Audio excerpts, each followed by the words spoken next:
999ers anymore. This game is we are no longer in the 999 games. Guess what? We're not in the Nonary game. We're not in an Ambidex game. We're in the decision game. Decision game. Decision game. So now we've got. Now we have so many returning characters. Like literally, four out of the 9 here are returning characters. We have. So what happened? So between last game and this game, what the fuck happened? Because now we're not in the future. We're not chronologically in the future or anything. We are back. We've gone back in time through morphogenetic field fuckery. This is Sigma, but this is not the Sigma we know. This is 75-year-old Sigma in 24-year-old Sigma's body. Awesome. Yeah. Oh, that makes it so much better. Yeah. So this is him post having gone back in time 50 years, built all of science by himself and then gone to the moon, built a moon base, and then done an entire death game by himself. And then gone back in time to now, and now he's here at the Mars mission test site. If you remember that weird Mars recording? Mm-hmm. He has come back here. He's got Phi with him. Phi meets him here. Phi just normal travels back. So this is the Phi we know. This is not the Sigma we know. Okay. This is just Phi from the last game, but like Bink teleported. We have, and they make up most of Team D. They're in the Mars mission test base, right? Sigma D's? No. Demerit, show up. We're on a Mars mission test site. This is a scientific test site in the middle of the Nevada desert that is meant to emulate what it's going to be like when we colonize Mars. So they want to check that people won't go crazy and try to kill each other. Mm-hmm. Whoops, wrong game for that, bitches. Shit's going to get mad fucked up here. The best tragedies are when people don't know what genre they're in. Basically, they're all out there. Sigma and Phi know that they're here to stop Radical 6 from breaking out because it starts here. Mm-hmm. They don't know how or why, but they know that some shit at DCOM breaks down. DCOM is, of course, a bunker because every one of these games takes place in a fucking bunker. It also stands for Disney Channel Original Movie. You're correct. Demerit. You're about to go back to the. I'm about to send you back. I'm about to send you back to the 2nd grade, Mister. Well, that works out because I keep talking about DCOMs. Mm-hmm. So we start, and everyone is divided into cells. We have 3 different cells. There's 3 different blocks of this bunker. And they've all been captured. What's up? Zero's here. This is Zero the second. First game has 0. Second game has 0 the third, because that takes place in Fucker Feature. This is 0 the second. He wears like a plague doctor outfit, and he's really, he loves to monologue. And he's also there in person. He's not a recording. He is like behind, like everyone's in bars and he's in front of them. And he starts off and he goes like, alright, he goes like, hello, I've decided to make you part of my decision game. And Sigma and Phi are like, oh, this is fucking horseshit. I can't believe we got into this trap.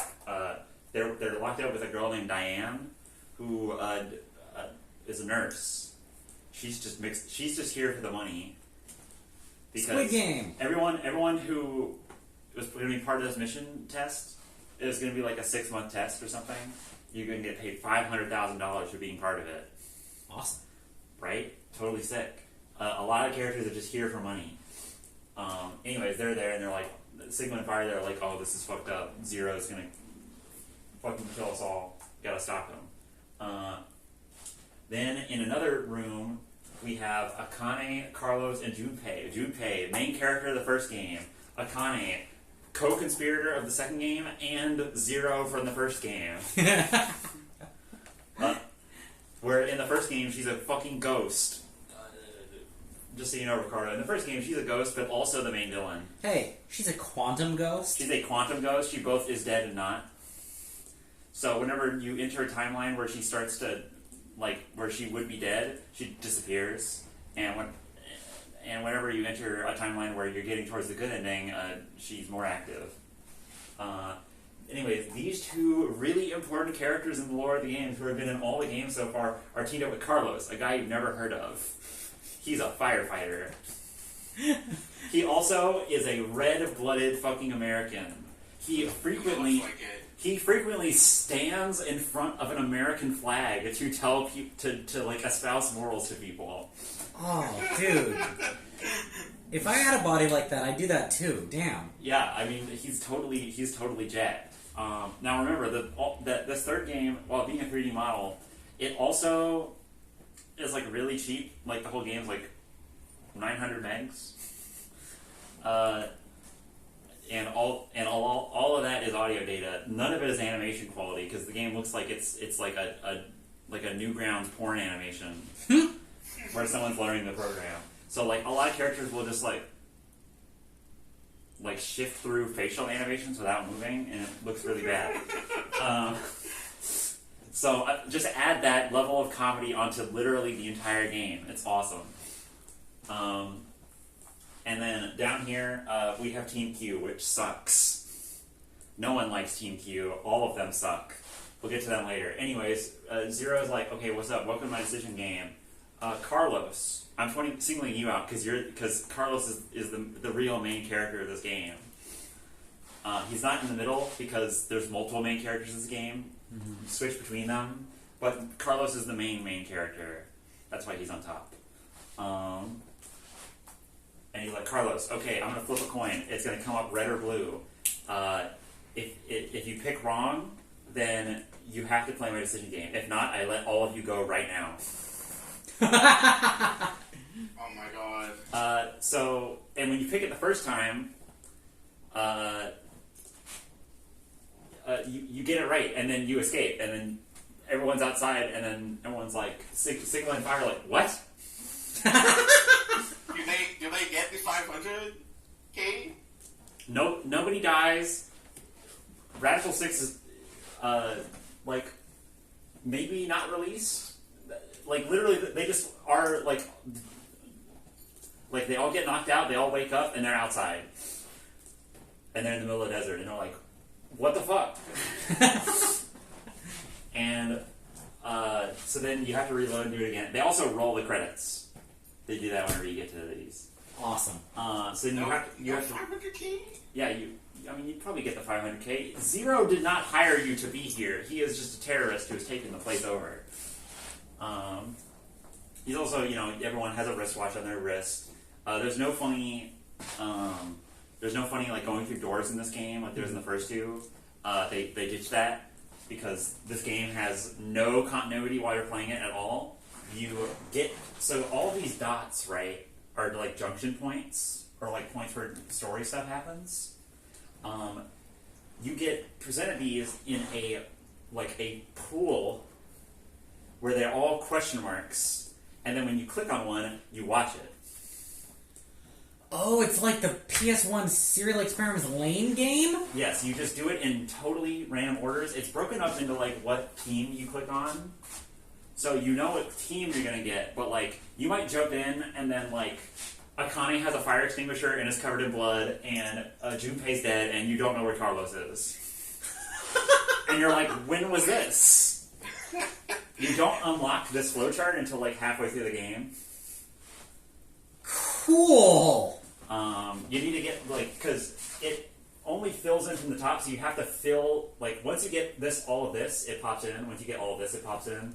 And then you have to start filling all this shit in. That's sick.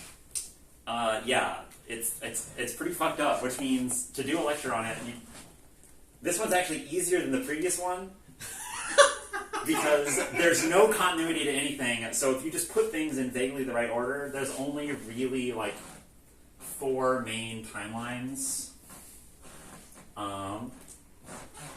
which I've labeled A to D going that way because that's how my notes worked out. Shut up.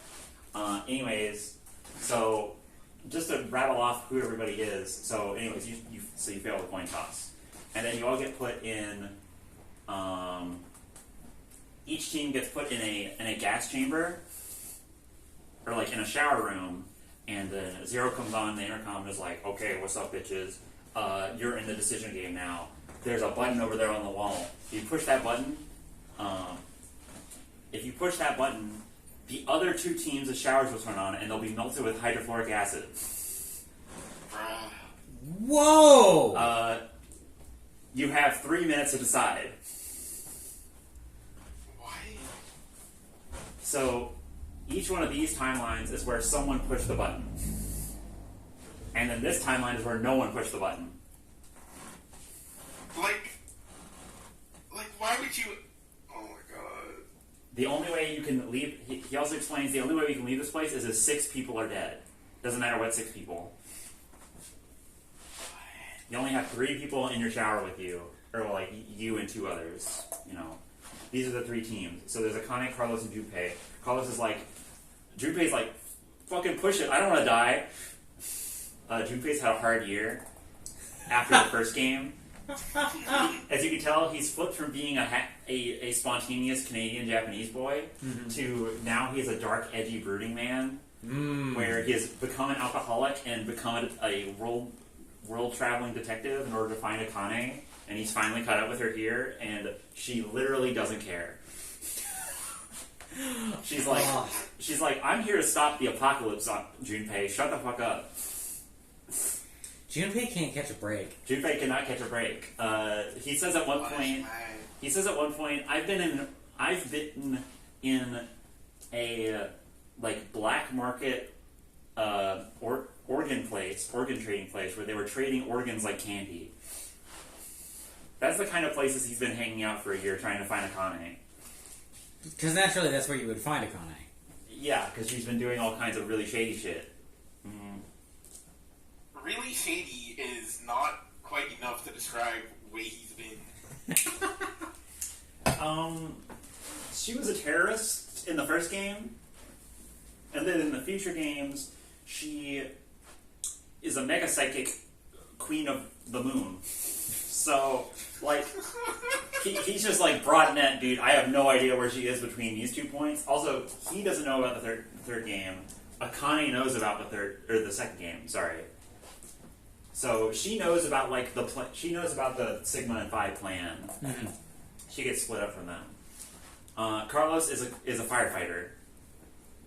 That's his job. He's a firefighter. He's here to get $500,000 for his sister Maria, who is in a hospital because she's sick. Right on. Junpei is like, yeah, push the button, and Carlos is like, I will not let anyone fucking die. And then he's like, no one is allowed to push the button.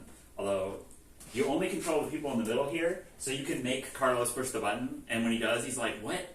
I didn't do that. And then like, Akane's like, you're probably just feeling guilty, and Junpei's like, what, a demon possess you or something? That happens for like all of them, because like, these 3 are the most good-natured ones on all their teams. Sigma is also like, fuck it, push the button. In case you're wondering, he's like, I'm more important than literally all of you.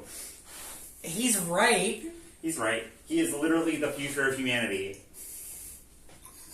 His broad shoulders have to carry the entire all 6 billion of those deaths on his shoulders. So they should have named him Sisyphus, bro. Carrying that boulder up the hill. Phi is like, yeah, that's probably a good idea, we should push the button. And Diane's like, fuck no, I'm a nurse, I'm not killing people. The team leader has to push the button for some reason. Their wristwatch, the thing that's different about their wristwatch, they don't need to go through doors with them. They're just a watch now. They just tell you what time it is. And every time you wake up, you have 90 minutes. And then after 90 minutes, you'll be injected with a drug that knocks you out and a drug that makes you forget the last 90 minutes. Okay. So every time you get to one of these bubbles, all the characters wake up with amnesia. They only remember this part. Well, actually, no. They only remember they're in decom, Zero's here, that's bad. And, like, the only way for them to access memories from other parts is if they're a morpher. They can morphogenic field tap into their previous memories. That's the only way. All right, and now we have these losers. We have Eric. Eric is a simp. That's his entire character. He's a total lame-o, and he's a simp for Mira, his girlfriend. This is a girlfriend. His girlfriend literally doesn't give a shit about him. Thinks but is keeping him around because she likes manipulating him. That's entirely why. Q is a small boy with a robot head. Q is baby Yoko Taro. Q is baby Yoko Taro. Q also has amnesia. Doesn't know what Q's deal is. So Q is just Yoko Taro. Yeah, Q was not part of the decom experiment. So no one knows who Q is. They're all mad. So these two are mad suspicious of them, but they can't. But they're just basically, I say normal people, but they're in an Ushikoshi game, so they're total freaks. Yeah. Anyways, Eric's like, oh, shouldn't we push the button? And Mira's like, no, I'll wait. I'll see what happens. Base Mira. Yeah, keep that going for as long as you can. And Q's like, I don't want to do it. But you could still force Q to do it again. Oh, my hand was forced by some kind of thing. And then when you do that, Mira's like, damn, this kid's pretty cool. Oh, I was technically wrong. This part is the gas chamber part. This part is a different part before that. The gas chamber part happens when nobody is killed in the first round, because this round is supposed to kill one team. So whatever. This is just okay. Whoever you vote for dies. Whoever gets 2 votes dies. What team gets 2 votes, and then everyone has to vote. They can only communicate with the other teams via Gab, who is a tiny little terrier who has a message tube that they can put through the vents. Huh. So Carlos sends them a message that says, "Hi, I'm Carlos. You should vote for this team. We're going to vote for this team. That way no one dies, because if it's a 3-way tie, no one dies." Mm-hmm. These are all the timelines where one team is missing. So I think in this timeline, Team D dies, Sigma, Diane, and File die. In this timeline, I think Team Q is dead, and then in this timeline, I think Team C is dead. It's something like that. And then in this timeline, this is the gas chambers, where they are loaded up in the gas chambers and they have to vote. And then all of these are bad ends from each team voting. Each team voting to kill the other 6. You learn some stuff in here, and one of these is really important. It's the one where Carlos pushes the button, because whenever Carlos pushes the button, and, he's like, "Oh, I was possessed by a demon or something," and then you go to leave the bunker. Akane and Junpei and Carlos go to leave the bunker, and then he just keeps getting possessed by a demon. I don't know how to explain it. Yeah, when they go to walk out, he lets Akane and Junpei through, and then he stays on the other side of the door, and he says, "No, I made a promise to you in another history to save everybody," and then he stays. Huh. And then they're both like, "What?" Because to them, it has been literally 10 minutes since the game started. Anyways, now we're about to get into the total horseshit shenanigans of what the fuck happens in these, because every time you change a decision, where people end up is different. Do we have any questions about where we're at right now? That way I don't have to cut this part out. I'm good. I'm hunting for a question, so I don't have to cut this part out. Too bad. Oh, you son of a bitch. We can keep it for this bit, where we just leave you to dangle. Yeah. That's in case you didn't believe me, here he is saying, "I'm a firefighter." He literally he will find an American flag to stand in front of, and he will do a bit about it. I love him. Yeah, right there he says, "It was because of their support that I could become a firefighter." He's talking about his parents who are dead. His parents died in a fire. after he became a firefighter, by the way. Oh no! He was a firefighter in training, and then he went back to his house and was burning down, and he ran inside, and he managed to save his sister, but not his two parents. Oh. Yeah. So that sucks. yeah, no, poor Carlos. But Carlos rises above it. And then Zero's catchphrase, by the way, is "Life is simply unfair, don't you think?" And while you're all doing this initial round, when you're all doing all this voting that I've already explained, where like you're voting to either kill one team or kill the other two teams,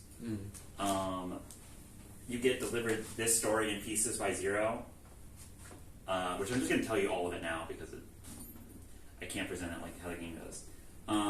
He said it's like there's a woman jogging along her track, and when she came to like a split in the road, her normal path there was a snail in the way, and she didn't want to step on it, so she took a different path.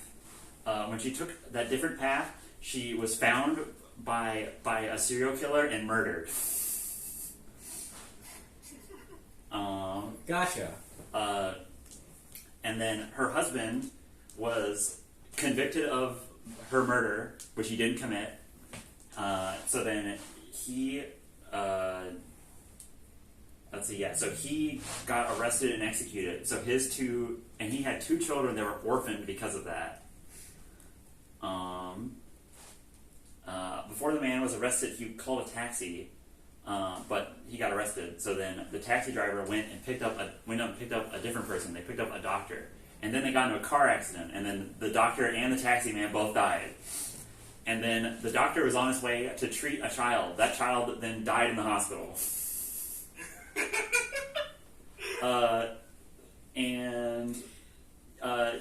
Then he says that. So he often calls Carlos a snail. He says life is simply unfair. Even a snail can create such a massive amount of pain in the world, or something. Wow. You know, told differently, this could be a comedy. It's like, and you'll never believe what happened next. What do you mean told differently? This is a comedy. It's hilarious. But, it's also, like, totally dead serious. It's awesome. I do like bathos. Yeah. Bathos. While they're hanging out in the lounge is the room that they're all voting in most of the time. It's literally just a bar with, like, couches, so they all just chill. Carlos is explaining his backstory to everybody, and he's like, yeah, my sister has reverie syndrome, which is a thing where... when he explains it, then Akane just tells him what it is, because he's like, yeah, none of the doctors know what it is. They say, like, it's like her brain is a computer that's being overloaded with too many programs. And Akane's like, oh yeah, reverie syndrome, that's what happens when you have too much connection to the morphogenic field and you're getting overloaded with information from multiple timelines at once. Carlos described her disease as she's constantly dreaming of things that may or may not happen, of, like, alternate timelines, and she won't wake up. Or she's constantly dreaming and she never wakes up. But she's constantly dreaming of alternate timelines and, like, different versions of herself. So Akane's like, yeah, that's what reverie syndrome is. And Carlos is like, what the fuck is the morphogenetic field? And then Junpei's like, Akane, don't even bother. This shit's gonna be too complicated to explain. And we're gonna forget it in about 15 minutes. Gotcha. Okay, so we're gonna do Route A over here first. Route A is where Team D is executed, so these three are gone. No Sigma, no Diane, no Vi yet. Everyone wakes up. Team C, Akane, Carlos, and Junpei, they wake up in a pantry that solves some stupid video game some stupid puzzles for babies that no one cares about. And then while they're doing it, they're having to use pieces of a person that have been, like, hacked up into limbs as, like, puzzle pieces. And they're like, wow, these are pretty good fakes. And then the last puzzle piece you find is Junpei's head. Oh, shit. Because Junpei, at some point, has been killed in this process. Who did it? They both... Akane's like, oh my god, you killed Junpei, you bastard. And Carlos is like, wait, did I kill Junpei? I don't know. I might have been possessed by a demon. See, this is why you don't introduce that kind of element. If you're Carlos, you don't say that because it makes you mad sus anytime something happens. Yeah. Then you're presented. Then, as Carlos, you're presented with a choice. You have an axe, and Akane is coming to kill you with a chainsaw. What do? Well, you can either try to kill her in self-defense, which gives you a lock, or you can be Carlos and decide, no, I probably killed Junpei. I need to prevent that from happening. And then he slits his own throat with the axe. Awesome. Yeah. By the way, really hard to cut flesh with an axe in a slicing motion. Yes. Axes are ground at such a wide angle. Yep, that it wouldn't work, but whatever.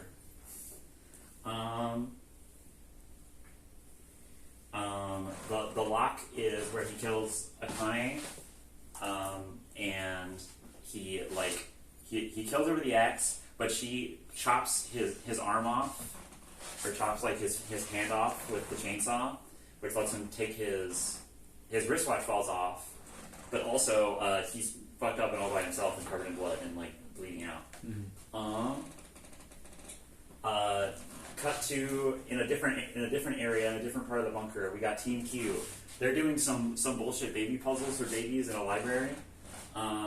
They start and you get to this part where at the end of the puzzle they hear okay, there's announcements for everyone who's died. They're like, okay, Team D died first. Carlos is the only one alive left. And they all realize, oh, if one more person dies, we get to leave. So, and that puzzle they had has a bunch of guns. So Eric is holding a grenade launcher.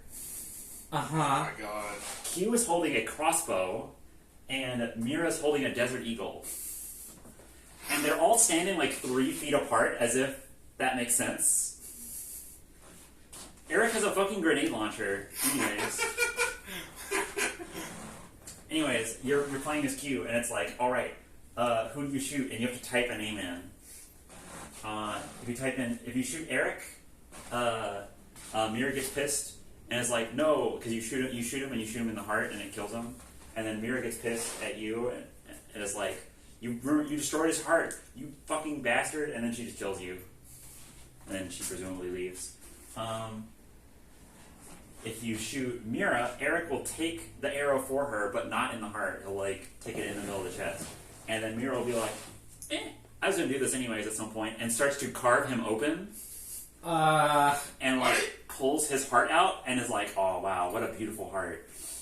And Q's the fuck? Aren't you mad? And she's I'm 7 and this is too much. I'm 7 and this is too much. Indeed. Yeah. Mira is the lady who killed. She's the serial killer who killed the lady in the story. Oh. Yeah. Okay. So she's part of that. Everyone is tied up in this in some way. Tied up in that story in some way. Weird. Yeah. No, that snail literally bind that snail. I will tell you right now, that snail caused the entire plot of all 3 games to happen.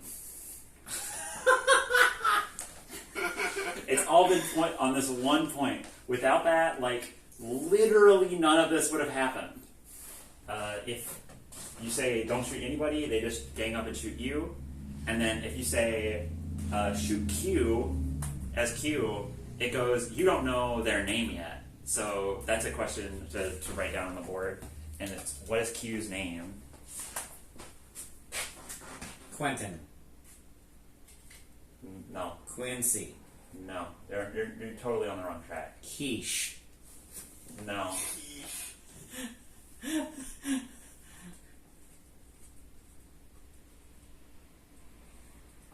Johnny Quest. No. You're not going to guess it. We're gonna go from here now. We're gonna go to Route B. This one's pretty simple. Basically, the question is what is Q's name, and also what is Carlos gonna do now that he's by himself? Route B. Route B is the golden timeline because Team Q is out of here. We don't need to care about them. We only have characters that we care about. We have Team C, Akane, Carlos, and Junpei. They wake up. They're in a hospital room, and they've all been infected with a lethal disease. It's going to kill you in 5 minutes. However, there are 8 possible antidotes on in the room with you. But only one of them is real, and you only and you have to. They're all in a locked box, and you can only open one box. And the only way you can tell which one is which is like you lick the box, and when you lick the box, your tongue will go numb in 3 minutes if it is the correct box. How do you solve this problem so that you all live? I don't know why they present puzzles like this, and then they have characters in the game just explain how to solve it immediately, but they do that. So Akane just goes, oh dude, it's like binary. There's 8 of them, there's 3 of us, we have 3 binary digits. Just do it in this pattern, and then we'll have it. If 2 of us get it, if 1 of us gets it, if 3 of us get it, like we will know immediately which one it is and just take it when we live. I don't know why they present puzzles like this, where they just like tell you the answer and then they go, "What's the answer?" And then it's a binary multiple choice question. That's like it's the answer that you just had explained to me. Anyways, that saves them, and then they took the antidote and then they send it via Gab to Sigma, Diane, and Phi because they also get infected with it. So they send it to them via Gab, and then they take it. You can choose not to take it, and you just die. Huh. You don't even get any, like, a lot of these are like just dead ends where like you just make the wrong decision for no reason and then you die. But some of them have like important stuff, like I said with Carlos being like, I promised you in another history. Well, the real reason is that you want 100% completion. Yes, and you never know that it's going to be weird. Because sometimes it is. So, after that, Team D, they get passed out, you get passed out. Team D wakes up, they're in an incinerator room. Sigma is locked into a chair with a revolver pointed at his head that has 3 bullets loaded into it and 3 blanks loaded into it. And Phi is on the other side of a pane of glass inside of an incinerator. And Zero's like, okay, Diane, in 3 minutes you have to play Russian roulette with Sigma's head, or Phi gets incinerated and dies. That's what happens. So there's 3 outcomes. If you shoot Sigma and it is a real bullet, he dies, but then Phi comes out and is like, Diane, you made the right choice. Thanks for not letting me burn to death. And Sigma also is like, no, take the odds. Because like it's the only thing that makes sense.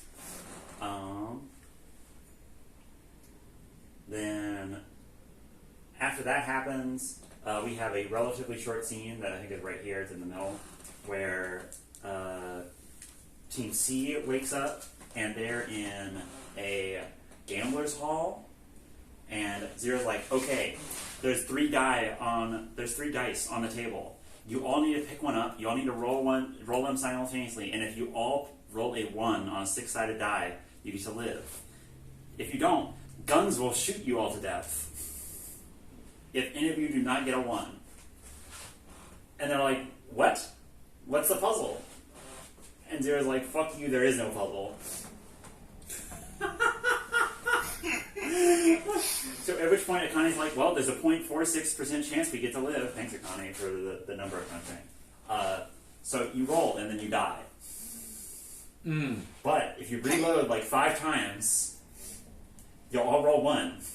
And then you'll all live, and Junpei will be like, holy shit, we lived. And then Zero's just like, oh, good job. And then you all go out, and Junpei's like, dude, fuck yeah, you're back in the lounge. He grabs a beer, and he's like, fuck yeah, Carlos, here, have a beer with me. And then Akane's like, we died in a lot of timelines right there. She then, and then Carla goes, "Oh, Akane, do you mean the anthropic principle?" And then Akane explains the anthropic principle. Where, like, yeah, you know, if you're in a like a rock paper scissors tournament and there's 100 players, you wouldn't like your odds, but somebody has to win. That somebody just happened to be them this time. Yeah. It's I feel weird that is called the anthropic principle. That doesn't sound right, but I believe you. And we'll come back to that timeline later. We'll come back to both those timelines later, where they lose and where they win that role. If Sigma is shot with a blank, they wake up, they're poisoned, they get cured, and then Carlos and Junpei, and then like they get put back to sleep, and then Carlos and Junpei wake up. Akane is like KO'd still, and they're stuck in in chambers, like in the second game, and they have to play the prisoners game. They have to play an ambidex game at each other. If you pick Carlos, you pick ally, and then Junpei immediately betrays you, which kills you. Okay. So then you reload and you pick betray, and then you have the same thing that happened in the second game, where then Junpei picks ally, and Carlos goes, "What the fuck? You picked betray last time." And Junpei's like, "Oh shit, that's the," and then he dies. And then you reload again, and you both pick ally, and then you both get to walk out, and you go like hang out, and Akane's there, and Junpei's like, you know, and then he pulls out a ring, and he's like, "You know, Carlos, I know she's asleep right now, but I wanted to tell you that the reason I followed her here is because I wanted to propose to her. That's why he's been chasing her all this time."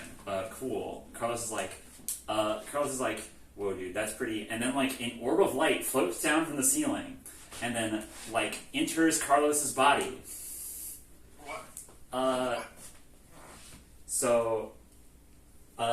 And then he's like, "What? Where am I?" Carlos just shifted from an ambidex game where he died to this one. So that Carlos that was there that won that game dies, like flips to another universe, dies instantly, and then is replaced by a guy who was about to die. They have some misunderstandings about that because he's like, "Wait, what? I thought I was about to die, and now we're out here and you're telling me about marriage or something." And then Akane's like, "Oh shit, dude, you can shift too? Awesome. Welcome to the fucking squad." Because Akane can just like basically shift at will. If she's in a dangerous scenario, she like has full confidence that she can shift because she was a cosmic ghost for like 9 years. Junpei like kind of knows how to do it, but not as good as Carlos. Carlos is like really fucking good at it. Man, sucks to be Junpei. Sucks to be Junpei. Punished man. Punished man, indeed. Okay, I realize this is a long ways out. Yes. The existence of a Junpei and a June implies the existence of a Pei. Okay. You're about like 5 hours out from having been relevant. I didn't want to interrupt, and then... Yeah. No, you're fine. Alright. So, Akane's like, "Oh, cool, we can all shift. So now the fucking bets are off. We can go wherever we want."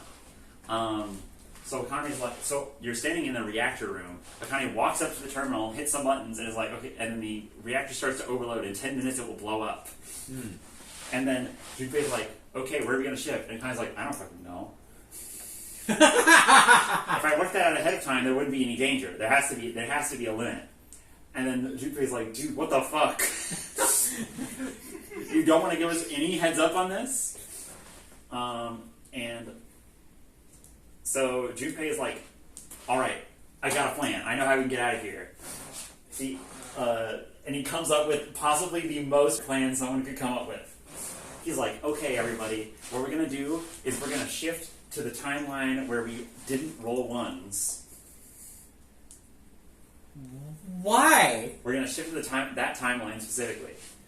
And then they're all like, "What? What's your plan?" And he's like, "Just do it because it's about to blow up." And then they all shift. They all shift in unison. They all go right back there where the dice have just landed, and like they're not ones.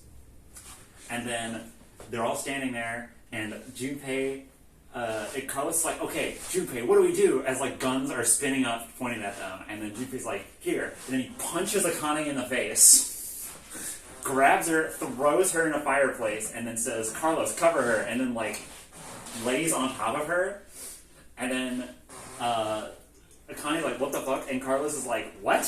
He's just like standing there like this, aghast, and Junpei's like, "Okay, Akane, we're gonna shift to a different timeline. You follow us after we're dead, and you hear the passwords that let us leave. We're gonna block the bullets with our bodies." And then Carlos delivers, "The fuck?" quote verbatim, "The fuck?" And Junpei's like, "Just do it." And Carlos is like, "God damn it." And then he just like lays on top. And Akane's like, "Dude, what the fuck? You're going to be shot to death on top of me. This is the most fucked up thing you've ever done to somebody." Anyways, that happens. Oh my God. They shift back to the spot where they all rolled ones. So those guys die.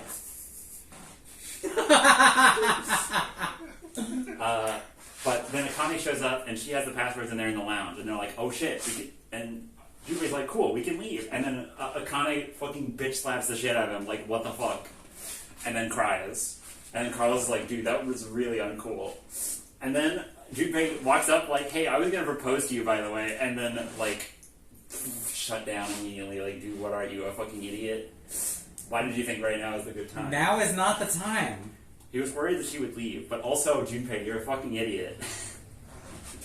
So then they go up, and the ultimate snub happens where they put in codes. They put in the 6 codes for the 6 dead people, 2 of which includes them. And then Zero comes on and is like, "Hey, the passcodes are different in every timeline, you dingus. You think I wouldn't have thought of that?" Oh. And anyways, you cheated. Die. And then, like, a robot comes in the room, a robot version of Q, like, that's, like, got, like, red eyes and is, like, black for some reason, because they couldn't, it's literally the same model, but just, like, the saturation the saturation not turned down, but, like, the brightness turned down where he's, like, gray. It looks really bad. Anyways, it starts, like, Dragon Ball Z punching everybody to death. Yes. It beats up Junpei, it beats up Akane, and Carlos is the last man standing, and he's like about to fight it, and he's like, "Shit, we're all gonna die. What should I do? Oh, I know. I should shift out of here." And then like it's like jumping towards him. There's a robot jumping towards him. It's about to like smash him through, like punch him all the way through the chest. They're just like KO'd, by the way, in this time. And then Carlos shifts. He shifts to the timeline where he killed Akane with an axe, and he has a hand missing. And he's like, he gets there, and he's like, "All right, time to bandage this up." So now we're over here again. Team D is dead. Carlos, from this set of timelines, has jumped to it. The announcement goes out. These 3 are in like that Mexican standoff I told you about. Mm-hmm. The thing that stops that is that Carlos has killed Akane, so these 3 are dead, these 2 are dead. There's, or like, enough people have died where the passcode's been given out. And they're like, wait, because Carlos is counted as dead because his wristwatch is gone. That's why it is. Anyways, they're like, "Oh shit, we can just leave." So then they go out there, and Carlos is standing there. He's covered in blood. There's a dead Akane on the floor, and his arm has been chopped off, and there's a live chainsaw on the floor. And they're all like, "You're supposed to be dead." And they all like train their guns on him, and he's like, "Wait, I can explain." And then we hit like another lock there. We need to go to a different timeline in here for him to get information that matters. He needs to be able to access the morphogenetic field to access information that we don't have yet. Okay. okay, yeah, this is in a different. So going all the way back to when Sigma is shot, when Sigma has a revolver to their head and Diane has to pull the trigger or Phi dies. Mm-hmm. There's a timeline where we've already done the Diane pulls the trigger and it goes off, and when she pulls the trigger, it doesn't go off. By the way, just a note: if you load a blank into a gun and then put it to somebody's head and pull the trigger, you still die. Yeah, it's like 6 inches away. Okay, It like burns him a little bit, and it like makes him deaf in one ear. There's a famous story about the filming of The Crow with Brandon Lee, where he did this and died during production of this movie. Oh wow! Nice. Yeah, he was super huge tragedy.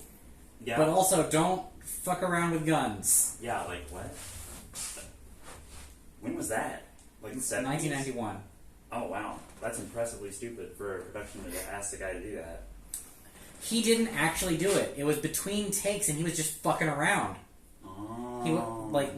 He was not supposed to do that, and if one of the gun safety guys had been around, they would have told him not to do that. Gotcha. Okay. Anyways, so there's a time. So we covered the timeline where Sigma gets shot and doesn't die, and Sigma gets shot and does die. There's a timeline where Diane can't pull the trigger, can't pull herself to do it. Phi burns to death, and an incinerator. And then at least Sigma is safe. At least Sigma's safe. And then they get passed back out, and they get memory, like amnesia drugs pumped into them. I will note. I have a note in here. This is a canon timeline of Virtue's Last Reward. I say A because we're complicated. There's like 2 timelines that are true simultaneously for Virtue's Last Reward to happen. This is the first one. It feeds into the second one, even though like timey-wimey bullshit, you know. Characters from this one will morph into that the real timeline that takes place in, and then carry that all forward. So Diana doesn't shoot. Phi's incinerated. Team C wakes up in a room with poison gas. There's only one rebreather mask. They both give it to Akane because Carlos is the one they want to die, and Junpei values Akane. Anyways, they both die. So now there's only Diane, Sigma, and Akane left. Akane is really sad, so Akane leaves because she can't find Diane or Sigma. So she just leaves with all the passcodes, and then it's sealed forever. So Sigma and Diane are stuck here. This might be the dumbest thing in the entire series that's about to happen. So, but it's also awesome. Okay. So here's what happens. Sigma and Diane, they're there. Sigma's like, we need to look around and see if there's anything here that we can use to get out. They look around, and they find a new room that's unlocked, called the transporter room, and it has like all these weird puzzles with like Illuminati symbols and shit, and like made up like hieroglyphs. Anyways, you solve all those stupid puzzles, and then like 2 pods come up out of the floor, and then Zero comes onto a hologram, not a television, a hologram, and explains, this is the transporter. It was discovered in the South Pole in 1888, possibly of extraterrestrial origin. It can send any matter across space-time. All right. It takes a lot of power, though. It takes 10 months to charge. And Sigma's like, what? Is that how Phi got back to our time? No, she just gets launched back to herself. She just trades place with herself. She doesn't do like complicated fuckery to get from Virtue's Last Reward to here. She just trades with herself that is alive at this point. The reason she's the same age in 2078 as she is in 2028 is because she's just in a cryosleep the whole time. Gotcha. Which is possibly why Sigma hints in this game, which I consider kind of retcon but also hilarious. Sigma kind of implies in this game to Diane that the reason Phi is so withdrawn and like pseudo-autistic is because she spent 50 years in cryo, so she has 50 years of blank memories in her head. Interesting. Yeah, that's a thing that Sigma says at one point. Anyways, Zero goes on to explain, the transporter was discovered by the Germans on the South Pole in 1888. After World War II, the Americans took it and were like, this is weird, and they put it in a warehouse like Indiana Jones. In 2009, he stole it. He simply says, I obtained this machine back in 2008. That's all he says. That's all he says on how he got it. 50 years of blank memories. Yes. That's one way to think about it, I guess. So then Sigma and Diane are like, oh great, we can just get the fuck out of here. So then so then Sigma's like, okay, get in pod 2, I'm gonna get in pod 1. Oh, by the way, you can only put one person in one pod. Why? Because if you don't, you'll get like Cronenberg. You'll die or get Cronenberg, according to Zero, which we just take as author's note is true. Anyways, yeah, so Sigma and Diane, they push the button and they do it. And then they get sent to the timeline where Carlos is standing there with an axe and a lost hand, and all of Team Q is there. And then they walk out like, the fuck's going on, guys?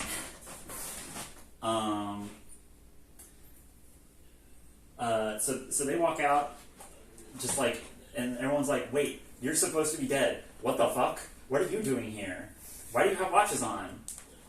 He doesn't have his watch on, so he doesn't count. What's your deal? And they're like, okay, so we'll explain. And then Carlos goes, did you shift here? And then Diane's like, what the fuck is shift? And then Sigma's like, why do you know about shifting, Carlos? Also, like, why are you covered in blood? Did you kill Akane? And then he goes, well, I might have, but like, not me. It's hard to explain. And Sigma's like, no, I get it. And then Sigma and Diane go on to explain the transporter to all these people. At this point, Eric is like, what the fuck is going on? And he has his gun, and he's like, I'm just gonna fucking kill everybody. At some point in this timeline, I forget how, but Mira dies. So he's pissed off that Mira's dead. I think it's at the Mexican standoff. Something like that. You can shoot Mira, but then talk Eric down from shooting you because stuff happens. But I forget exactly how that happens. So it's Q, Eric, Diane, Sigma, Carlos with one arm. And they're like, hey Carlos, there's this thing called the transporter. It lets you break the entire plot of the game. Because you can just start spawning in new guys that are the same as your guy everywhere else. Because, by the way, meanwhile, cut back to the transporter room in the timeline where they're stuck down there, and Sigma and Diane get out, and they're like, what? Are we in a different place? And they look around, and they're not. They're in the same place. And then Sigma's like, oh, fuck. It's copy and paste, not cut and paste. We're stuck here. Oh. And the machine won't recharge for 10 months. Yeah. Nice. Oh boy. So they're stuck down there. That's a real put your consciousness into a computer moment. Yeah. We'll rejoin Carlos and all of them with this fuckery because it just goes. This shit just keeps going and it gets dumber and dumber as it goes. We'll go back to we'll wrap up Diane and Sigma being trapped in a bunker. Diane starts going crazy because she's like, I have to wait 10 months for this shit, and Sigma's like, well, we have like barely enough food if we're frugal, and they can keep feeding the dog. They keep feeding the dog? Yeah, they keep feeding the dog while they're doing it. What a good boy. What a good boy. They don't want to kill the dogs. They're just like, yeah, there's enough food if we like are frugal about it. And Sigma's like, don't worry, I've done this before, but for much longer. Because he did this for 50 years on the moon. Diane like has like multiple like we like fade in and then fade back and like cut back in on like Diane having like multiple types of freakouts. Like in one she's like freaking out and like bashing on the wall.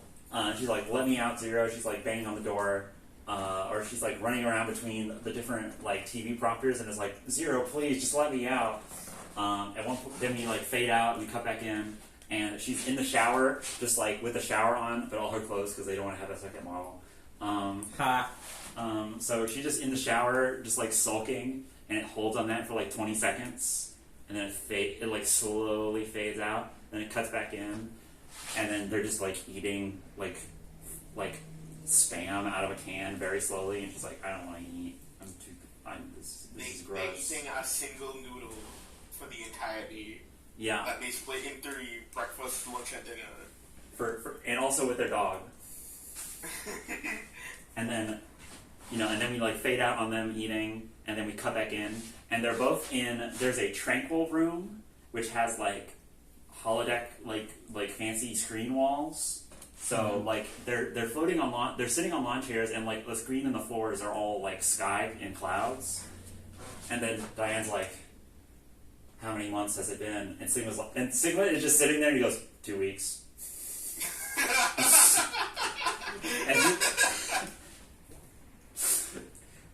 With awesome comedic timing, it is hilarious. At which point, Diane, who is laying there, just like goes from totally neutral, like stoned face, to like pure maximum like stretched rage model, and just goes and then like throws something.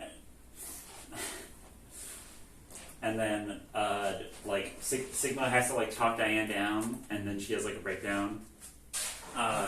They show later where Diane, where like Sigma is taking a shower, and then Diane like goes in there with him, and then they totally bang, dude. You see their hands like go up together. Yeah, dude. I know what we're gonna do for the next 5 months. Next 10 months. 10 months. Ah. Anyways, cut to like 3 months later, and Diane's like, "Oh shit, I'm pregnant." Oh no! Oh no! Oh no! Your reaction is very true. That sucks. Yeah. In a super starvation situation like that, where you're rationing out your food, she'd probably miscarry.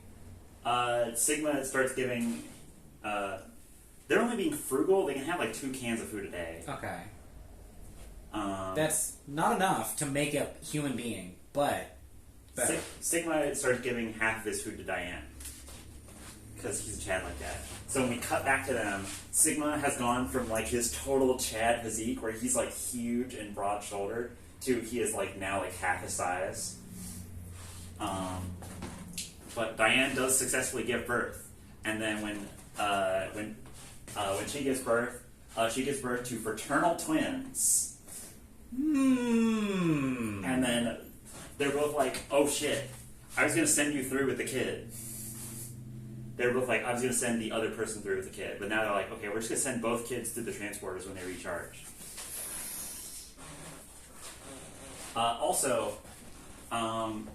So they do that. They take the 2 kids, before they do that, they name them. Their names are given. They have a girl and a boy, by the way. So Sigma's like, "Well, I'm gonna name you after like one of the most important people to me. Your name is Phi. Your name is Phi now, young girl."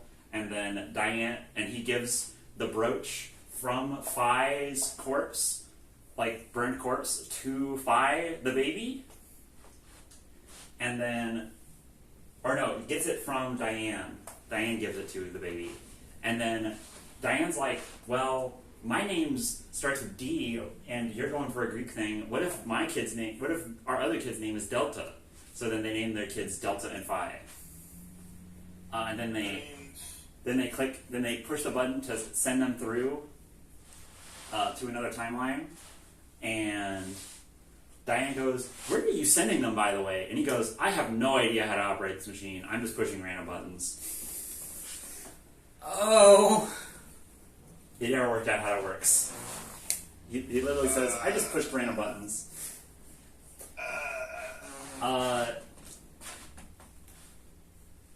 Yeah. That comes up later. Anyways, can you guess how? Well, phi is phi. Yes, phi is phi. Okay. And delta is Q! Delta is Q, you're correct. Let's go. But also, there's an additional twist to that.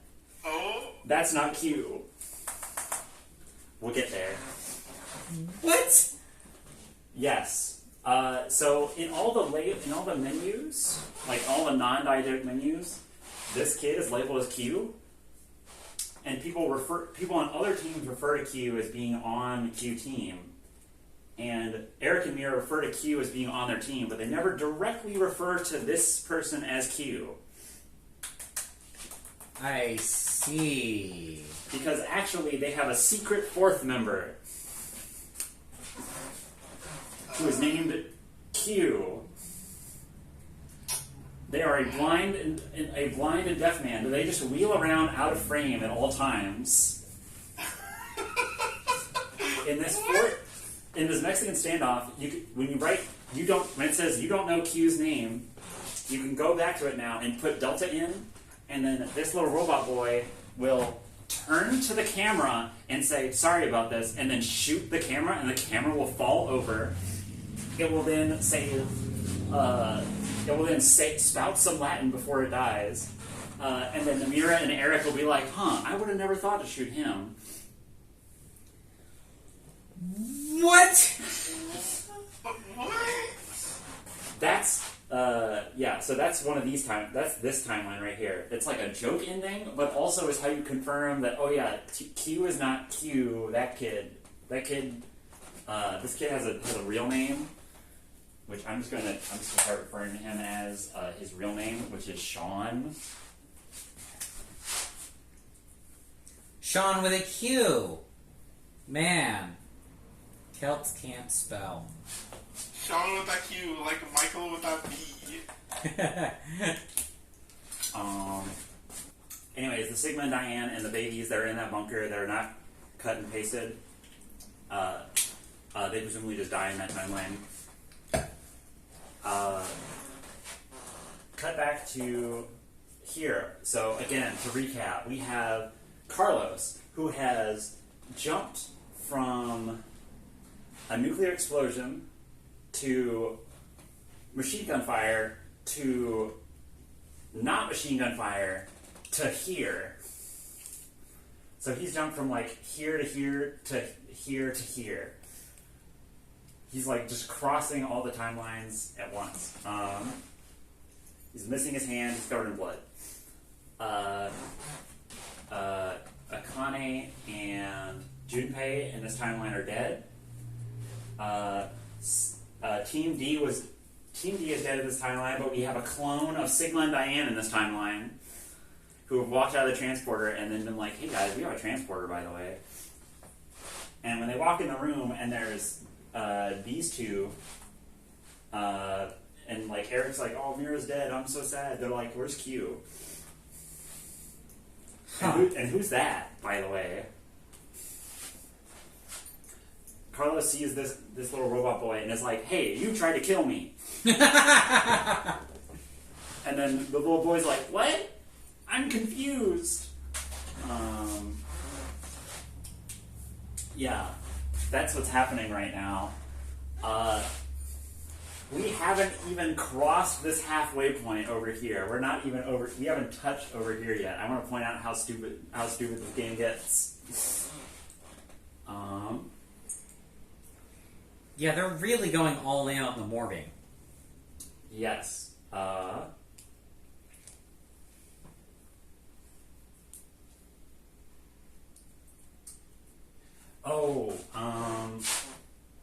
Technically, these two end up in a different part of the bunker. You have to get a passcode from another timeline, whatever, to get them to join up. But that's like way over here.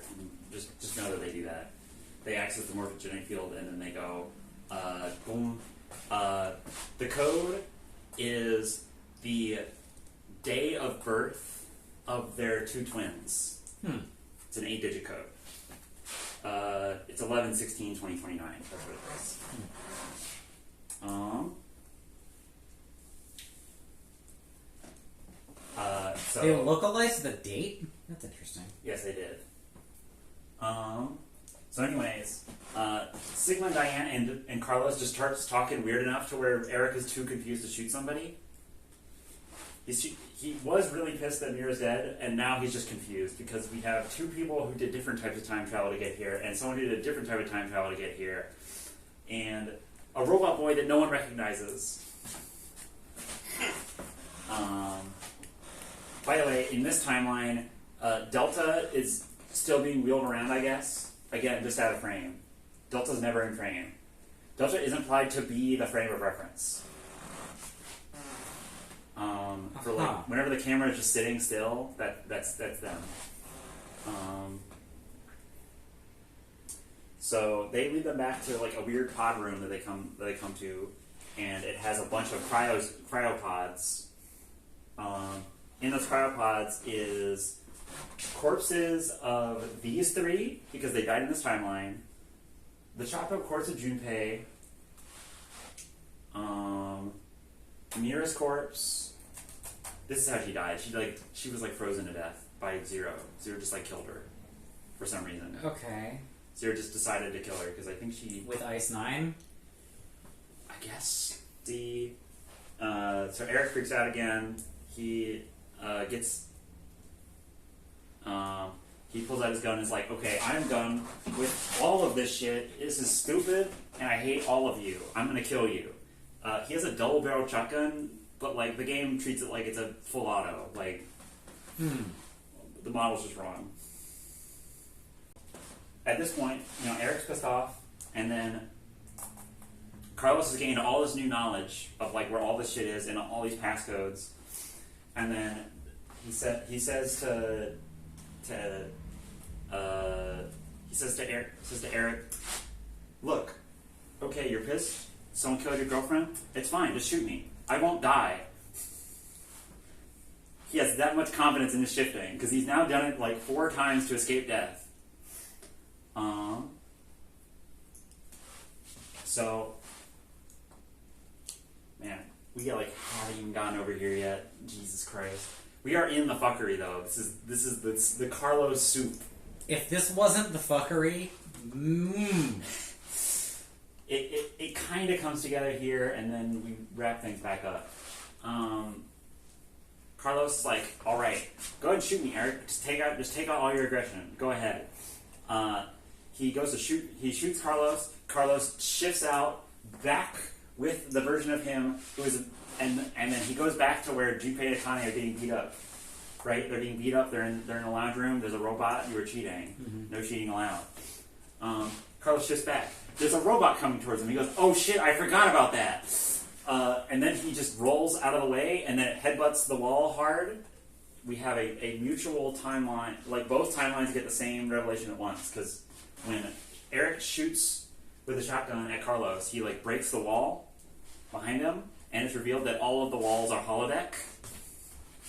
So, okay. the space has been manipulated between sessions. So, the bunker is actually a lot smaller. It's actually, instead of being 3 wings, it's just 1 wing where some doors are just hidden with holodeck power. Okay, yeah, I guess they established that with the hologram earlier. Yes. Shrug. Again, there's a visual error in the game where, the bar in the background, all of the individual bottles are also holodeck skinned. Because when you break the wall, it just, wipes one texture across all the models in the environment. Mm-hmm. So I'm pretty sure it's just a visual error. I don't think Nolan touched any of those bottles because they're actually fixed parts of the stealth thing. It doesn't, make matter, it just, skins it. It doesn't really work, but sure. It would work in a book. It doesn't work in a visual game. Whatever. Anyways, Carlos jumps back, and then that robot smashes its head in the wall, breaks it, and Carlos just dodged out of the way. That's all he had to do. And then he goes to Connie and Junpei, who are beat up, and he's like, guys, I just went on the craziest fucking ride ever. Guess what? There's a teleporter downstairs, and you can get out of here. And they're like, what? Okay, cool. he's like, yeah, come on, let's go, because they keep sending Zero keeps sending robots after them to kill them. At this point, Carlos has become too psychically powerful to give a fuck about robots. He is literally like kicking robots to the side and like punching them and demolishing them. Why does he have super strength? Literally not explained. Adrenaline? Question mark. So he takes them to the transporter room. He's like, okay, guys, get in the transporter. I'll follow you soon. And then they're like, all right. He doesn't explain the 10th-month thing. So they get in there. He hits the switch to teleport them to an alternate timeline where he shifts them to one of these timelines. And then while there, he is like fighting. He's like fighting a robot and holding it down. He's like, "Hurry up, go! I'm fighting a robot." And he like literally has it pinned. And then he throws the switch. They get sent. They still have their clone. They still have their original friends in there. And they're probably like, "Wait, what? I didn't get sent." And then they like get unnerved. And then Eric, like while fighting a thing, like throws the robot and it breaks the machine. When it breaks the machine, it starts to overload and explode. And then he goes, "That's easy. I'll just shift again." And then he does. So that Akane and Junpei die. But that other Akane and Junpei are sent to one of these failed timelines where Carlos was possessed and pushed the button on accident. Or like no. I think it's a timeline where they're dead. I think it was. I don't quite remember where it is, but they get sent to a timeline where they're about to walk out, and it's the one where they're walking out, and then he shifts to it, and that's where he says, "I promised you in another history that I would save everybody." That's him shifting into that Carlos. So that Carlos who pushed the button dies. Pushed the button to kill everyone with fluoride. So then he goes downstairs, and then he finds out like, oh shit, the transport.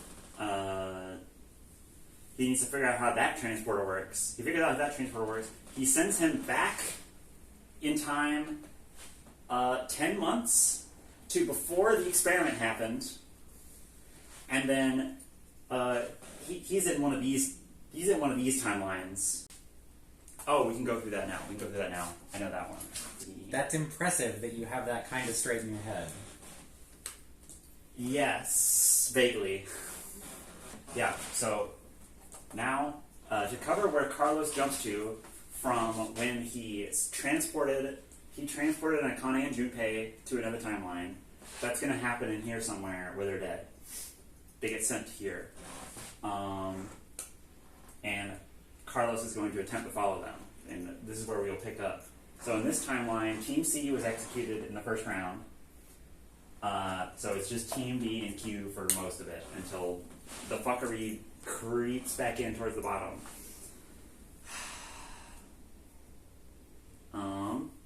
So Team Q, they wake up. They're in like a medical lab, and in the medical lab, they're told by Zero, okay, cool. I just infected you with FBR. FBR is a disease that will kill you in about 10 minutes. 100% chance of killing you. In your hands is 3... he says, I might have infected you with it. You won't know until it's too late. It'll just, like, kill you all at once, and, like, you can't cure it. But you're holding the cure in your hands. The cure for FBR is Radical 6. Radical 6 only has an 80% chance of killing you. So, you can either inject yourself with it now to cure the FBR if you think you have it.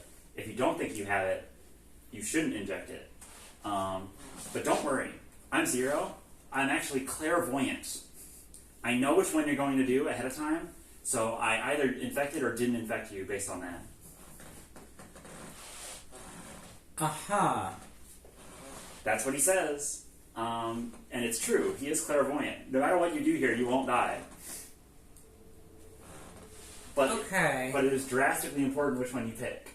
If you don't pick it, you go down this, which is the canon route of VLR, I think. I think it's this one. Because then, these three are running around with a copy of Radical 6. If they vote to don't eject, you come down here, and then Team D wakes up, they go to sleep. Team D wakes up, and there's a bomb that they find. They have to turn it off. They solve some baby puzzles to turn it off. And then Sigma goes, we can use this bomb to get out of here. And then he, it's like fixing the floor, but he's like, okay, if I, now that we got the door open from disarming it, if I rearm it, I can leave. Rearm it in, the shower room, I can leave. Or we can all leave. So then he rigs it up, walks out, and then Zero comes on the thing and says, hey, that's cheating. You're not allowed to use that bomb for your own means. That's cheating. I said that's cheating now. And then they all go, what the fuck? You didn't say that was cheating. And he's like, it was implied. Bruh, indeed. Bruh moment, indeed. And he's like, go back in there and disarm it. And then Steve was like, okay, fine, I'll go disarm it. And then he goes, but to make it harder for you, and he turns on the showers. So now to walk in there, you'll be messed with acid. So, and they only have one, and he's like, but here, you could have one suit of plastic to protect you from acid. So Sigma's like, okay, fine, I'll go do it, because he's the smart guy. Obviously, you sent him to defuse the bomb that he just rigged. Mm-hmm. So they send him in there. He fails to disarm the bomb. The bomb blows up on the other side of the wall. Is Team Q. They're killed by the bomb. Somehow Sigma is not killed by the bomb, even though he is working on it. Well, they're going to die slowly, but they basically just get hit by rubble. I think Eric and Sean die instantly, and Mira's like, I'm gonna die, dude. Sigma lives, but he has both of his arms blown off and one of his eyes taken out. Oh. Yeah. Diane's a nurse. Diane tends him and is like, you need to get to the hospital, but okay. And with these two dead and Mira's about to die, Mira goes, hey, Vi, I need to tell you something. Lamau got him, and stabs her with Radical 6. Lamau got him. Yeah, and then she dies. So then it's just these three left. And then so Sigma is he's gone because he's passed out from blood loss because he has 2 arms missing and an eye missing. Vi tells Diane, kill me and burn the body right now. Diane's like, I don't want to do that. That's fucked up. And then Vi tries to explain to Diane, who, remember, we're in a fresh timeline. No one knows anything other than these two, and these three are all dead, and these three are all dead. So Vi's like, okay. And she tries to explain that if you let her live, she will, be the source of Radical 6 and kill 6 billion people on the planet. You need to kill and incinerate me right now. It doesn't work. Diane's like, no, I'm not doing that. And then, tases her. So she shuts up. And then we get that Mars recording where they come up out of the bunker, and then a lady called Diane is on the other end of the bunker and is like, no, 6 people are dead. No, actually, 6 billion people are dead. I killed them. I killed all 6 billion people. That's where you get that. That's where that timeline's from. This is the timeline. So they come up out of the bunker. This is the timeline that Akane and Junpei clones get sent to. This is also the canon timeline of VLR, the primary canon timeline. The other one was just that's where Phi comes from, and then she gets transported to this one, but in the past, or a different one, but then whatever. And then Akane and Junpei come out here, and they're like, "What? Where are we?" I'm like, "Oh shit, the bunker's locked up. So people must have left. Why is all this rubble everywhere?" And then Carlos comes in. Bam! He kicks. He blows a hole. He bombs his way into the facility by himself.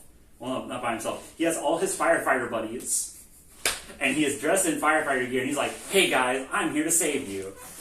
And they're like, "What?" And he's like, "Yeah, I transported my, I morphed myself 10 months in the past, so that way I would know to come here and blow up, so I could follow you to this timeline, blow my way in, and save you guys." And then they both together, like in sync, say, "Why didn't you stop Zero?" And he goes, "Because then I wouldn't have got to meet you guys." What? And they're like, "Carlos, you absolute fucking dipshit. You just killed 6 billion people." And then he goes, "What?" That was the one thing he didn't learn on this entire journey. Oh, shit. So that's why Akane and Junpei are out of the bunker in that timeline. Even though it's one of these where they get killed. So technically in the second game, that Akane and Junpei are clones. And neither of them know that. Uh-huh.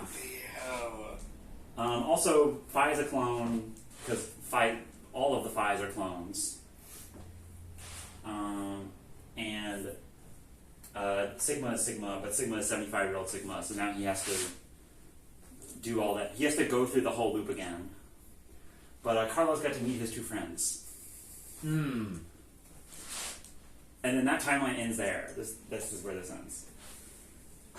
So, if he fully escapes, then Sigma's gonna be 130.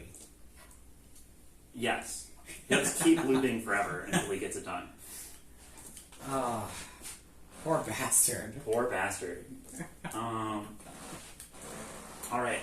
So if you choose not to inject, if you're in the FDR room, or you choose to inject, so they have to all spend their Radical 6.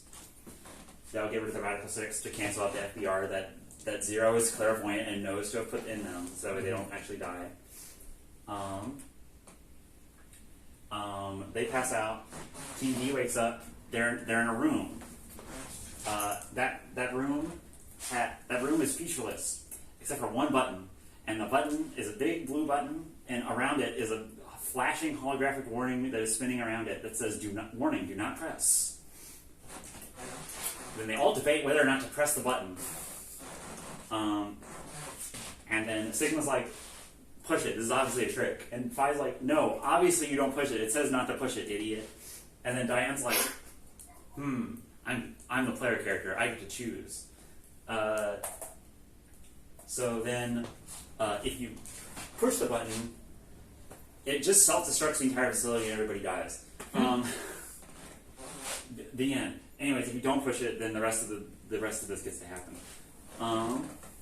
But you have to wait on this screen for a full minute to decide to not push it. Like, it's just sitting in the middle of your screen, and then you have to just not touch anything for a minute. Okay. That's how it is. Aww. Why wouldn't you just morb in, or attempt to morb into a timeline where you did push the button? When you know it's about to blow everything up? Because you don't know that it's going to blow everything up. You would swap places with another you who, if it doesn't kill you, would know what it does. So, like, the only limit, really, at this point, is that you can shift to another timeline, but you can't aim it. You can only follow someone else to another timeline. Okay. So you can go as a group, but you can't, like, they don't have the graph. Mm-hmm. So they don't know, like, where to shift to. They don't have targets on where to shift. They just shift randomly, and they end up in places. At this point, in this timeline, Mira's like, "Okay, I'm bored of this shit." And then, a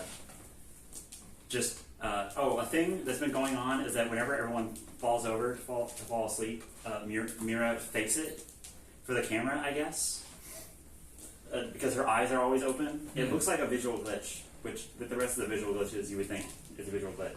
But no, she's just pretending to fall over. She doesn't actually get passed out, just because Zero wanted to fuck around and let the killer run free.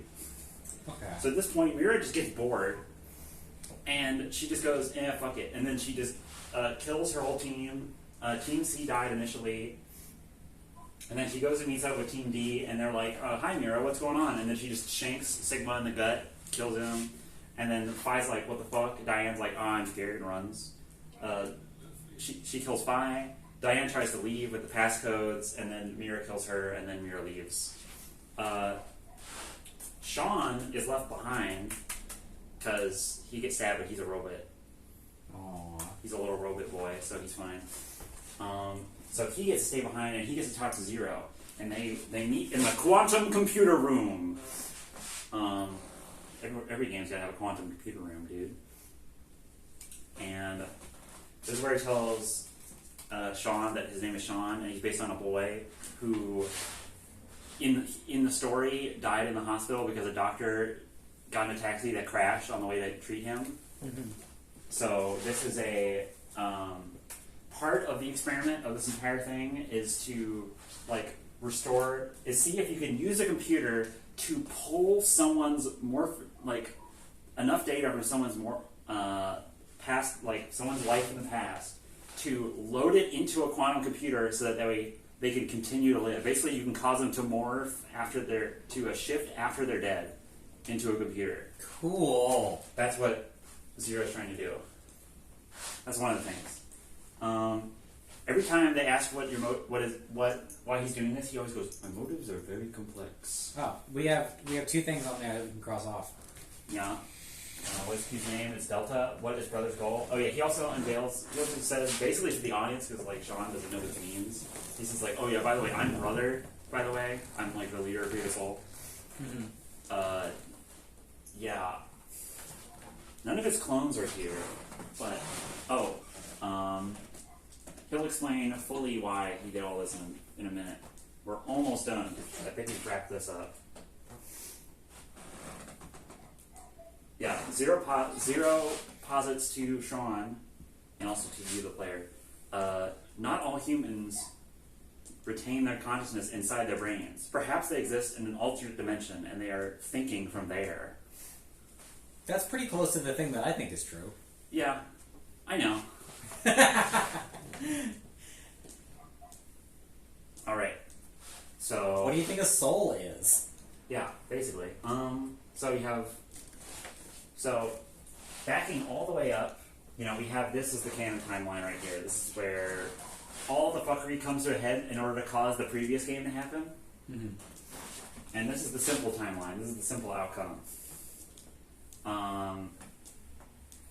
Where everyone gets down to here, where they don't execute their friends, they don't execute their friends, they don't execute their friends. And then every team ends up in the lounge room with a force quit box.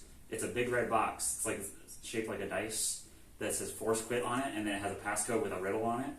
And there's a different riddle for each team, and they all have something that they need to learn in one of the other timelines in order to open it.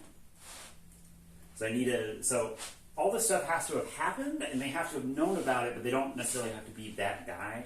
Mm-hmm.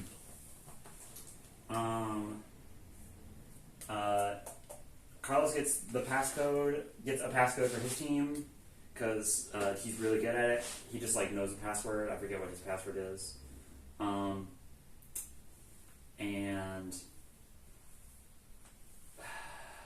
then a really weird and unnecessary scene happens where Carlos jumps on Akane and okay, no. Here's what happens. He types in the force quit box answer, and then they both go, "How do you know how to do that?" Because to them, the game just started. This is not a Carlos who was morphed in, but this is a Carlos who, all at once, connected to the morphogenic field when he saw the force quit box. Because if you don't, then you just die. I guess I don't know. There's an implicit of danger, but not really. I think it's from you survive the shower room, and then you get here. That's where the danger's from. So he gets big brain from that.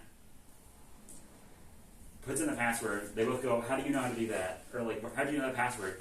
He sits for exactly 1 hour before Akane goes, "Carlos, it's been an hour. Do you want to tell us what you've been thinking about?" And he turns to Akane and says, "I've been thinking about how fucking hot you are." and then he tackles her and like pushes her down on the couch. And Junpei's like, "Dude, what the fuck?" Goes over and like kicks him in the gut, and like throws him off. And he's like, "Oh, come on, that was a bitch punch, come on." And then he like basically just eggs him on and gets beat up by Junpei. At one point, he's lying flat on his back like this, like getting by Junpei, and he's like, "Yeah, that's pretty good job." He says like in totally flat voice.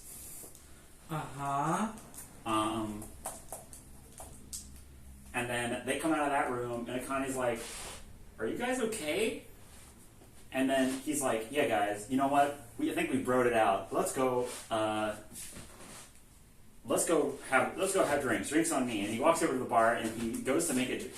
He picks up a wine glass, and he goes, "Come on, guys, what do you want to drink?" And then he like picks up a thing, goes to pour it, and then he like smashes the wine glass and goes, "Oh no, I broke the wine glass, guys. Can you come help me pick this up behind the bar?"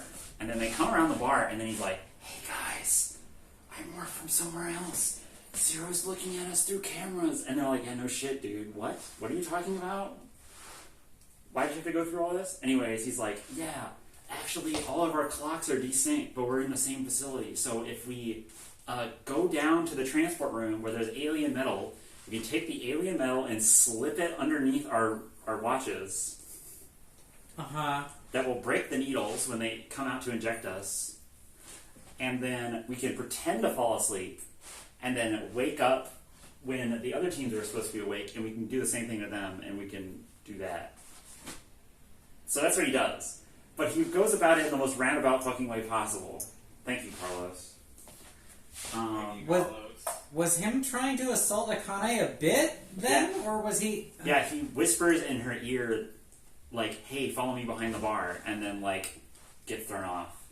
And then whenever he's talking to Junpei, whenever he's getting beat up by Junpei, he whispers to him, like, "Hey, follow me behind the bar," or something. And, yeah. No, it's a stupid scene, and it comes right at the end. That's terrible. Yes, it is terrible. It is explicitly terrible.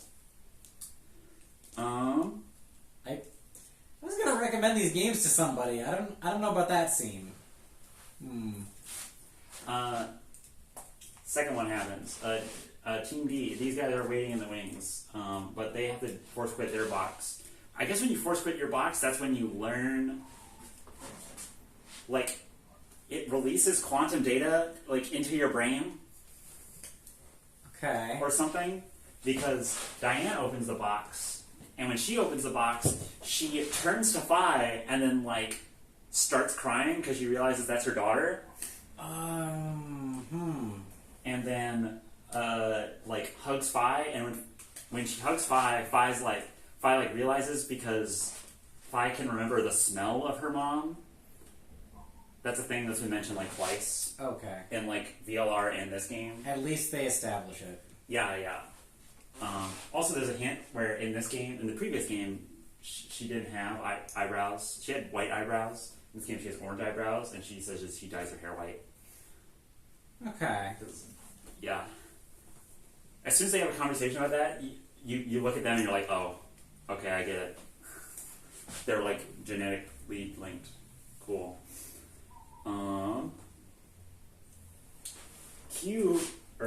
Sean accesses their force quit box by just being like, "Oh, I jacked into the computer in the main room, and then it just told me what the password is." Also, Zero told the player it in, like, this timeline where you get left alone. With all that, they all break their watches and they all meet in the main lounge. They recap a bunch of shit for everybody who's not a shifter. That's these two, and Diane can't shift. Mira and Eric can't shift. Everyone else can shift, I think. Sean can, like, shift, but through computers. At this point, yeah? Sean is Q. Q is for quantum. That means Sean is short for Shantum. Good job. You figured that out. I won't demerit you for that. I won't be sent back to second grade just yet. At this point, they all meet up. They're all right here, and then they're all like, "Oh, that's cool. What's up with the Sean kid? He wasn't in the test." And then they're like, "What about Delta? How do we tell this to him? Because he's deaf and blind and an old man in a wheelchair." And then the camera like pans and reveals him. He's an old man in a wheelchair with like, he has glowing purple eyes, and they're like hidden behind evil red circle shades. And his outfit is like all dark black. Anyways, he stands up. And goes, "What's up, guys? Actually, yeah, I'm Zero. I've set up this whole thing. I'm clairvoyant. I have psychic powers. I'm pretty cool. But I don't know how to shift." His name's Delta, by the way, because he's Delta from the past. And he goes, "Yeah, okay. So Phi, right? Me and Phi, we were sent back to the 1920s. We were discovered by the Germans. We like came out of their pods and they raised us for a little bit. And then one of them said, 'Dude, what if you stick Phi back in there?' And they stuck Phi back in there. And he ended up in 2008 in America. So that's why Phi is an American and has no memory of any of this shit. Zero is like 140 years old at this point. Okay. He was raised in Nazi Germany, and he's a super psychic. He can he literally points at Eric, who has a shotgun trained on him, and then goes like, "All right, guys, here's the plan. Now," he goes like, "Yeah, I'm psychic," and Eric's like, "I'm gonna fucking shoot you," and then Sigma's like, "Wait, we should ask him some questions first." And then Zero's like, "Okay, cool. I'm gonna leave you now. Now that you all are free, except the door won't open because 6 people have to die. That's still a hard rule that even the force quit box doesn't get rid of." Zero's like, "Okay, cool, dude. You have your final decision to make. You can either shift back to when you won the coin toss, or you can stay here and die." And then he starts a 10-minute countdown timer to blow up the facility. And then Eric's like, "Dude, what the fuck?" And he's like, "Oh yeah, also I have the ability to mind hack. I can make you do things for like short, brief moments of time." And they're all like, "What? That sounds really stupid. And like you could just cause any plot development to happen that you wanted to. Also, you're like omnipotent." And he goes, "Yeah, I could. Anyways, watch how my power works." And then he makes Eric shoot him. At this point, you can either choose have everybody die or shift back. So then you don't want to die, so you shift all the way back. You go back to the one where you won the coin toss. You put them there. Mira and Eric don't shift because they can't, so they just normal die there. Mm-hmm. Anyways, so you come out, and then Eric and Mira are like, "That was weird. There's one coin toss, and we got set free." Sean just lives there because he's a robot, I guess. Or I think he gets let out. And then everyone else is outside, and they all remember what happened. And they're like, "Oh shit, we stopped Radical 6 from spreading." And then Delta walks out, and he has a Desert Eagle, and he's like, "Hey guys, what's up? Nice to meet you. Anyways, yeah, I'm brother, blah, blah, all this shit. I'm brother. I set up all this shit in order to release Radical 6 because I foresaw that in the future, an unknown terrorist will perform a bombing attack which will lead to a nuclear war which will kill all the humans. So I just released Radical 6 to kill most of the humans because I found that to be a preferable timeline. That's why he did all this shit. And then he's like, "Yeah, dude, one snail caused all of this." I'll explain the snail story again in a bit. Dude's like, "We should arrest him." And he's like, "On what crime? No one's dead. I haven't killed anybody in this timeline. I didn't release Radical 6. I haven't done anything." Imprisonment? Unlawful imprisonment? That's a crime. Yeah, he basically just like woke everyone up, locked their doors, and flipped a coin, and then unlocked the doors and put them outside.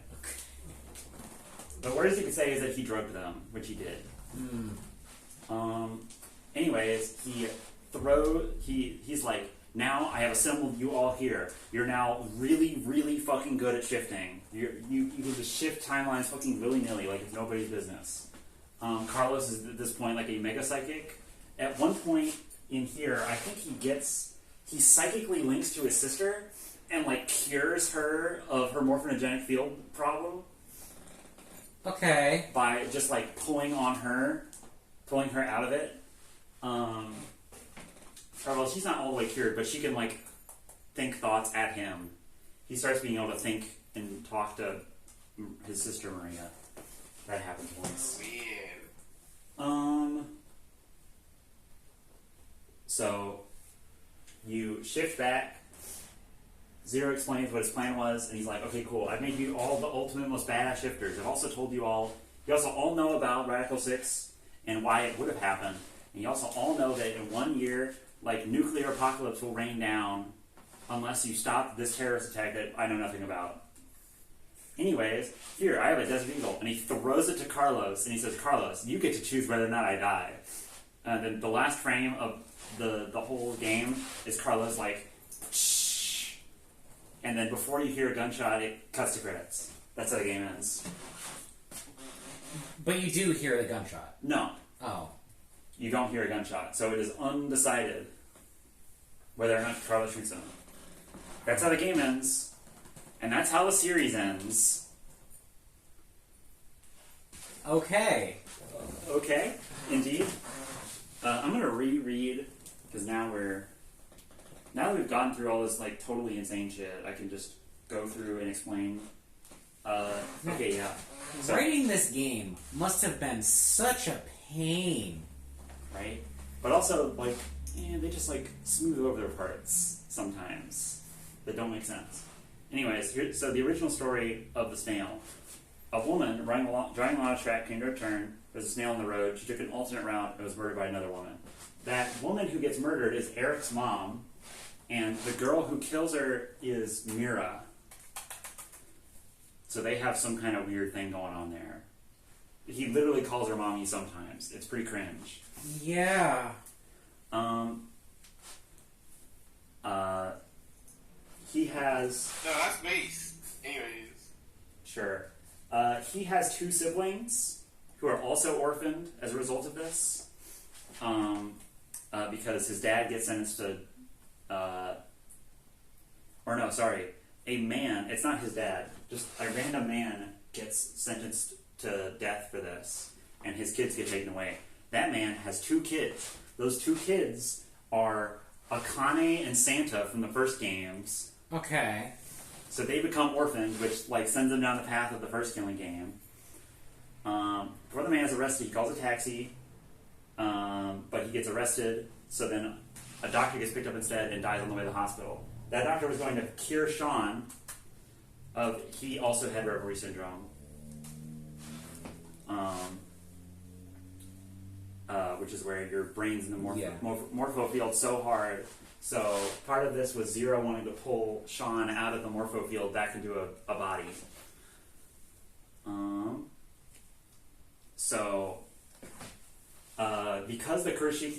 Because Akane's parents are dead, that caused 999 to happen. That happened because a lady took a wrong route and got killed by Mira, and she took a wrong route because she didn't want to step on a snail. So a snail caused the entire series to happen. That snail's more powerful than Goku. And that's my thesis, done. That's it. No follow-up questions. No further questions. Goodbye.